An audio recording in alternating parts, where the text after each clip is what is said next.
దొరైనా వేసేసావు. నిన్నెలారా వదిలేమంటావు? అన్నా, నేను మీకు ఏ రకంగానూ ఉపయోగపడినన్నా వద్దన్నా. నేను నిన్ను పిలిపించా, నా ముందు కూర్చోబెట్టా, నా దగ్గర పని చేయమని అడిగినందువల్ల నేను బద్దిమాలినట్టు అర్థం కాదు. నువ్వు ఏం చేయాలని నేను నీకు చెప్తున్నా, నా దగ్గర పని చెయ్యమని నేను చెప్తున్నా. అర్థమైందా నీకు?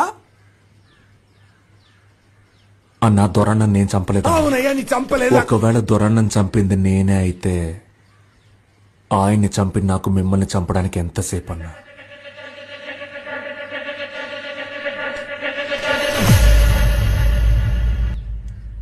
కానీ నేను చంపలేదన్నా. నేను బయలుదేరతాను.